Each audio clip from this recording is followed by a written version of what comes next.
If you want to start reading Action Comics, this video is just for you. What is up? I am the G.I. Joel, and I love comic books so much, I left a full-time job to pursue my dream of owning a comic shop and making comic book content for all of you. On this episode of You Should Read This, we're going to be talking about the latest installment of Action Comics, Warworld Rising by Philip Kennedy Johnson. Let's go ahead and get into my review and response of this excellent addition to the Action Comics storyline. Superman's powers are waning, but he hasn't told anyone outside of his closest friends like Batman and the Atom.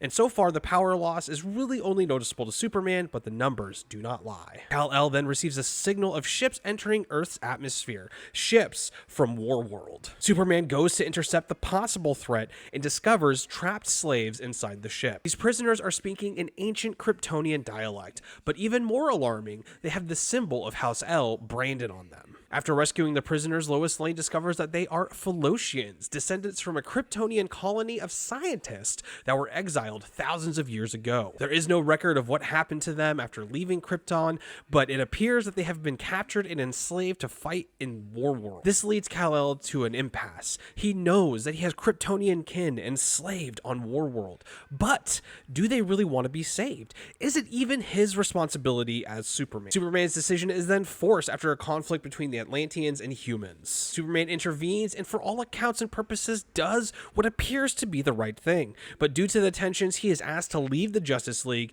temporarily while they investigate exactly what happened. And that's all I'm going to say about this first story because it is definitely worth a read. Johnson really understands Superman, what drives him and motivates him as a character. And the art has been absolutely fantastic, and excuse me if I get these names wrong, but Daniel Sampier and Kristen Deuce. Really clean, detailed lines with some excellent coloring. It really fits the Superman story arc well. And what I really like is that, Superman has become recently this interplanetary, this galactic level superhero who, is a part of the Federation of Planets. He helps everyone beyond Earth. And now that his son has kind of taken over the role, within the Superman Son of Kal-El storyline, Kal-El has the chance to go out and bring hope to the galaxy, not just to Earth. And, when it comes to the intergalactic, interplanetary threats when it comes to Superman, none other is as much of his antithesis of everything he represents as Mongul and Warworld. And really seeing the parallels between Superman